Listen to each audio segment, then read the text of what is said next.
I'm wearing my PJs, but I'm gonna say this anyway. We need to debunk 3 myths in the psychedelic industry right now. They say that 5 hours of psychedelic therapy is equivalent to 10 years in therapy. However, when I was co-facilitating a retreat in Costa Rica this summer, one of the participants said, these 5 hours showed me what I need to do in the next 10 years in therapy, which means psychedelics are not really magic pills. What I've seen in myself as someone who has had psychedelic experiences for years, but also in my clients, is that those that have the most profound, meaningful journeys are the ones who have been doing work for years in therapy, years in personal development. They are more and more aware of their triggers, of how to self-regulate and come back to the breath and to their center when the journey is getting overwhelming, how to have a very painful journey and not call it a bad trip, but know that healing is also holding your own pain instead of freaking out and resisting and avoiding and shutting off about it. My training as a therapist has made my journeys 15 levels deeper because I was finally able to confront the sadness I was running away from and hold it from the observer's perspective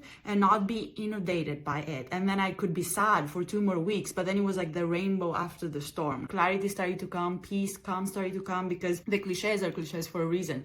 If you feel it, you can heal it. But most people don't know how to hold their own pain because we're not taught that, which is why psychedelics work best as part of someone holding you. Like I've also experienced in myself that when I do psychedelics with a facilitator, I allow myself to surrender and go so much deeper, have much more meaningful journeys than when I'm on my own. And I was talking about this with someone from the psychedelic coach training that we are teaching in at the moment. And he said, oh yeah, like I don't even do psychedelics by myself at this point. Like, of course, like why would you? It's just so much more meaningful when someone is there. It's just more profound. But also, that's very key. Psychedelics are not a standalone tool. It's not like a fucking injection that you just do and then you're good. It's actually part of a larger healing context. So the more you prepare to learn how to navigate the experience, but also how to navigate your own mind, your own psyche, your own triggers, the better equipped you are to be in that journey. And most importantly, for the love of God,